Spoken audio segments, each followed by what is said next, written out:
My name is Oseni Alima. The name of my school is Noble African Pride School, Ijeshatedo. My name is Bello. The name of my school is Noble African Pride School. I am a KG2. My name is Abraham Olabiakin. I am a Nigerian. And Foshi Azizat. I'm a representative of Noble African Pride School, situated at number 5, Olayinka Street, Ijeshatedo, Surulere. Like I said, I'm Dapo Kajo and I work with BookBank Foundation. Great. So what we basically do at BookBank Foundation is simple. Your teacher can connect with what I'm saying. When we're much younger, there were certain books that me personally I read, right? There was one Yoruba book, then they call it Asheju, Baba Ashe. I don't know if your teachers can remember. There was also another book again, Osheile, that I read. There was a book, Yoruba book we called Osheile. It was recommended for every junior high school then to read. These were in fact very, very wonderful books. In fact, I can't remember this particular book. There was also this book. It was about tortoise and maybe the king or something. Required advocacy in more than 7 locations in the country simultaneously, which means as we were here in Lagos doing our sensitization, we had sensitization going on simultaneously in Akwa Ibom, Osun State, Oyo State, River State, a whole lot of places simultaneously. Now, you need to understand that every single book that you have today, there are a lot of kids who don't have the opportunity you have. Sometimes when you calculate the amount your parents spend on books, you'll be amazed because sometimes some books are even more expensive than the tuition. Now imagine people that don't even have that opportunity. You can repackage that thing and give the person as a gift without the person knowing that you have used it before. You put that curtain right in between such that when you have to go back, it makes it easy for you to locate where you are going. But there are some books that don't have, like this doesn't have this. Simple way to do is just cut a sheet of paper and insert it right in between. Let a little part of it project out. Now check this. This we call the spine. This we call the spine. Spinal cord for animals. You can't say book has a spinal cord. Yes, but we can liken it with the spinal cord. So we call this spine.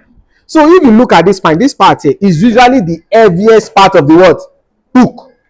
The heaviest part of the book. So when you are reading, there's one thing you guys do. You might just, I don't want to forget to do like this. So when you take the book like this, what you are doing is that you are taking the weight.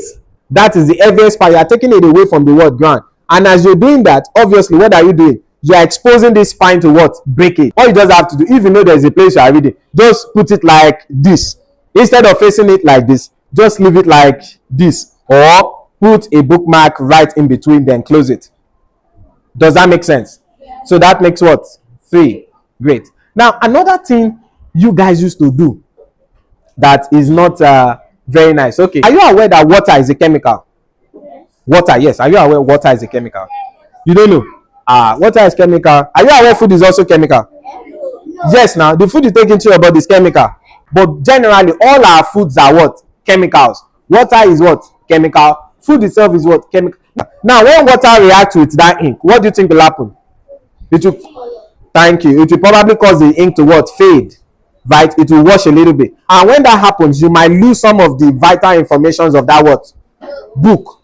So one thing you have to do when you are eating, doing whatever, make sure anytime you are eating, you are doing, just you could just take the book and shift it away. So accidents do not accidents is not only you injure yourself.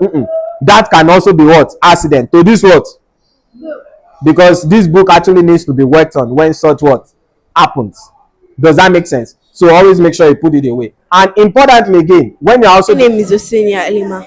I learned that we should stop keeping our books in where it's moist or wet.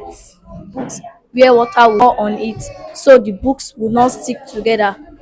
And I learned that we should stop folding our books so it won't get dog ears. Next privilege can be able to use it. Thank you. During my own time, my mom would tell me that this textbook, your sister use it, so don't use it roughly so that your younger one can use it. But I discovered that nowadays learners use their textbook the way they want. Some of them will even go home and leave the book in the school. And sometimes the cleaner or the this thing will be picking it. Some will even be going home and dump it on the road. They will pick it, check the name of the school and bring it back to the school. But because there is no rules and regulation guiding the textbook, so they believe that this textbook is for them. They can do it the way they want. They can use it anyhow they want it. Pick the exact subject for that day and put it in your bag instead of clustering all your 13 or 15 books inside your bag. From that your back would what pain you might have this shoulder pain. So always ensure that you keep your books safe so that the next set of people can use